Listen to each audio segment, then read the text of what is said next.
Hey guys, it's Panther. I'm a challenger Renekton one trick on the NA server, and a lot of the time when I'm watching other people play Renekton, I see them utilizing their Fury and managing their Fury improperly. So today I wanted to teach you guys how to actually manage your Fury and utilize it properly in the laning phase. This is one of the most important periods of the game for you to actually be using your Fury properly, and really makes the difference between a average Renekton player and a Renekton player that's going to excel in their elo.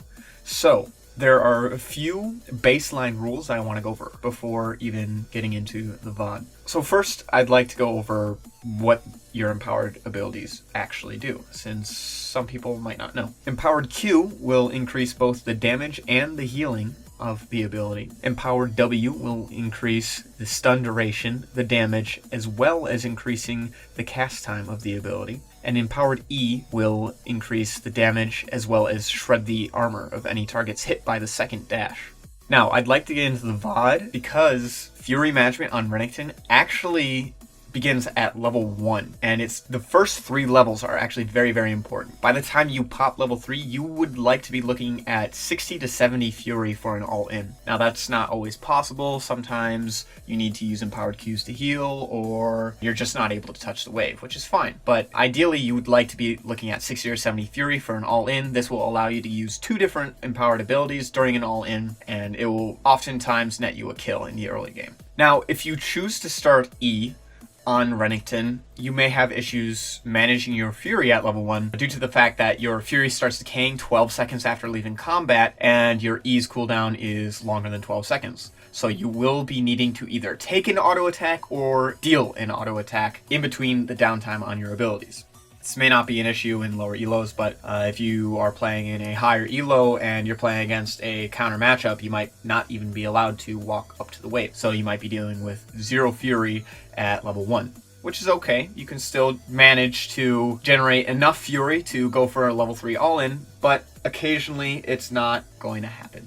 So that's something that you just need to keep in mind. It's more important that you stay full HP than generate Fury at level 1. There will always be other opportunities to generate Fury. Now, once you hit level 3, you can start looking for an all-in if the enemy laner makes a misstep. This won't always happen. Sometimes they decide to play very far back, like this Italy is playing, in which case you can just use empowered Qs whenever necessary to heal yourself up, keep you topped off, and try and sit on 50 Fury if possible. Using empowered E is a big mistake. This is the reason why I don't use my second dash here, and I would rather conserve the Fury. It's okay to take an extra auto or 2 in order to save the 50 Fury, just because Fury is that important. Remember, try not to dash out if you have 50 Fury in the early game. So as you can see here, I actually go for a trade on Nidalee, but I use my second dash to disengage. This blows 50 Fury, and I actually lose a lot of tempo in this lane. I'm kind of just forced to shove, and I am not able to pressure the way I'd like to. If I had 50 Fury there, I'd be able to kind of walk up and pressure her away from minions more. However, blowing my Fury at that point in time is a mistake, and that's something you really want to watch out for if possible. It's okay to take a few autos and keep the Fury there.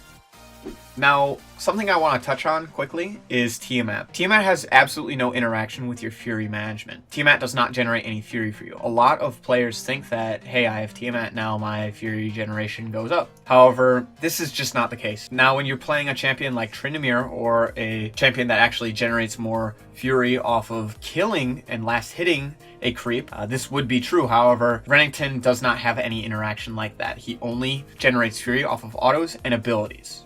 So keep in mind, your Fury generation will not go up upon completion of Tiamat. This is something you just need to get used to if you play a lot of Tryndamere. Realize that Tryndamere and Renekton's Fury management are 2 entirely different mechanics, and you need to get used to each one individually.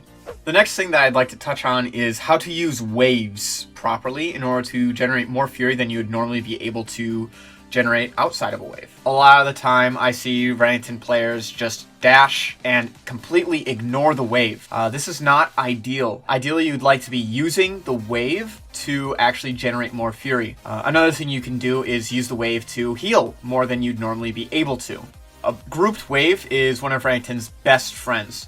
It can heal you more with your empowered Q if that's something that you need. And it can generate Fury to get, for example, an empowered W off, where you normally wouldn't be able to. It's more worthwhile to Q into a wave and get enough Fury to get an empowered W than to not get any empowered abilities during an all-in. Another thing that's very important is the order in which you do certain things. For example, if you need to auto a few times and team at Q in order to clear the wave, but you want to end up with 50 Fury after the wave, then make sure you're queuing before you hit 50 Fury. If you auto attack too many times and suddenly you have 50 Fury, then queuing will consume the Fury and you're not going to have any for the next all-in. A good rule of thumb for me is if I'm sitting at 42 to 44 Fury, then I want to use Tiamat Q at that point to clear the wave. I don't want to auto any more times because then I'm going to waste my Fury. If I had not had enough Fury here, then perhaps it could have changed the all-in. They might have committed harder, I would have gotten less of a heal, things could have changed. So it's always better to be sitting on 50 Fury. In this instance, it doesn't really change anything. However, if they had more damage, it might have made a difference there with the empowered Q. So keep in mind, just sitting on 50 Fury is also a very, very important thing to be doing.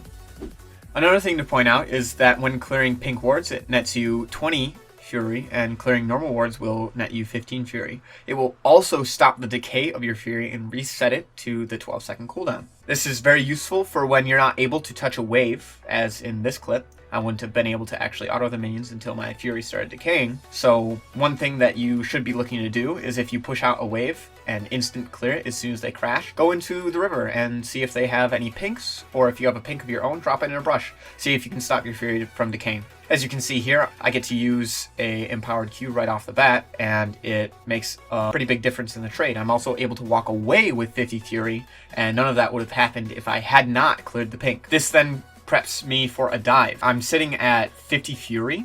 I can just kind of walk at them under the tower and pressure a dive, where it normally wouldn't have been able to happen if I hadn't been able to clear that pink. That was a bit of a mistake by me. I fail my cancel, and a little bit of Fury is wasted. However, it doesn't end up making a difference. I cap at 100 Fury, and I'm only really looking to use 2 empowered abilities at this specific point in time. However, remember, you don't want to be ulting if it's going to overcap you on Fury. Try to use an empowered ability before you ult. For example, empowered W into ulti will always result in more Fury gained than ulting right away and putting yourself at 100 Fury. Now, something that you will commonly see with good Renekton players is they'll actually just sit on 100 Fury for a very long time. Even if they're not at full HP, they will hold their Fury until they need to do something else. So for example, I'm holding my Fury until I need to base here. I could have queued that wave way earlier. However, until I make the decision to go back to the base, I'm sitting on the Fury. Until I make that decision to commit and clear the wave and base, I'm going to sit on 100 Fury. This is something that will impact your games hugely. Make sure that whenever possible, you are sitting on 100 Fury. This will increase the utility that you have. This will stop people from going too aggressive on you. A Renekton with 0 Fury poses no threat to anyone. However, a Renekton with 100 Fury is a very scary thing. The longer you can sit on 100 Fury, or the more often you can be at 100 Fury, the more impactful you're going to be overall. One thing that I'd like to point out is that Empowered E is almost never used in lane. This is a spell that's pretty much only used to shred armor or gap close, and the reality is that it's pretty useless in lane. Unless you're needing to double dash onto a target, then you really don't want to be using it. And even if you are needing to double dash on to a target, it's ideal if that double dash doesn't use any Fury. In lane phase, Empowered W and Empowered Q are the way to go. Empowered W will hold down a champion for longer, and it will really allow you to burst a champion without any real counterplay being available to them, and Empowered Q will keep you topped off for as long as you need it. Another way to stop Fury Decay is roaming into the river.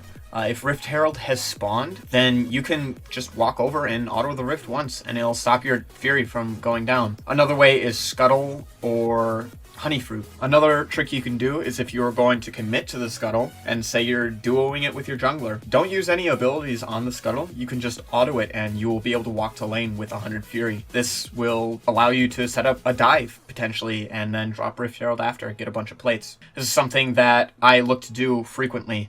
If I can walk to lane with 100 fury, then I am able to pressure from the moment I walk in the lane. Oftentimes one of Renekton's weakest stages is when he's arriving at lane and he's not able to touch the wave and generate fury. However, that would completely circumvent that weakness of his. Another way to arrive at lane with 50 fury or more is to do Krugs or Gromp on the way to lane. I actually don't do it here, however, because I want to get the CS before it crashes. However, had the wave been in a neutral spot, I would have had an opportunity to go get Krugs, and that gives me a little bit of extra gold, as well as allowing me to walk to lane with 50 fury and have that immediate pressure. Remember, you don't want to give up any pressure, if possible, ever on Renekton. And walking to lane with 50 fury allows your tempo to be so much higher in the game, and that's something you really want. You want to maintain as high of tempo and make the game as fast-paced as possible. Exert as much pressure as you can. Walking a lane with 50 fury really helps in that case. So, as you can see in this clip, I actually use fury on my second dash, and as a result, when I stun, I don't have any fury, and I just end up using an empowered Q. While that heals me a lot, I don't actually deal any meaningful damage to the Nidalee. Had I been able to land an empowered W, that would have changed, and I would have dealt a lot more damage. And this is the reason why you really don't want to be using empowered E in the lane phase, especially to engage onto somebody, because it will really cut your damage and result in a lower amount of damage being dealt. Now, this is something that I'm going to want to rewatch, because this is an all-in where I use ulti to generate fury and use fury in the most ideal way possible. So I'm going to slow this down for you and explain why I'm using fury on the abilities that I'm using them on and why I'm comboing in that order, because this is entirely about fury. Had I used fury differently here, I would have died. So the instant I see Corki, I back up, I auto, and I ulti right away for fury. This puts me at 50 fury so that I can dash in and get an empowered Q. This heals me for 309 HP. Had the Q not been empowered, I would have healed for a lot less damage, or a lot less health. I might have died before being able to get the rest of my burst off. Now, I have the option here to dash again or drop W. If I dash again, I will do more AoE damage, however, I will not have enough damage to kill anyone. So I'm looking to empower W here. I empower W, drop it on the Corki, and dash as soon as I'm out of W animation. This kills the Corki, and I'm able to get a Triumph proc and finish off the Nidalee. I flash away from the tower to make sure that I get the second Triumph proc before the tower hits me. This allows me to survive the all-in, and had I used Fury differently there, I probably would not have lived. That does it for this video. I hope you learned something valuable. If you want to see another Renekton guide, click here. If you enjoyed this video and want to see more, click subscribe. We post new guides done by challenger players every single day. If you have any suggestions for guides that we can do in the future, or any tips on how we can improve the channel, feel free to leave a comment down below. I want to thank you for watching to this point and hope to see you in our next video.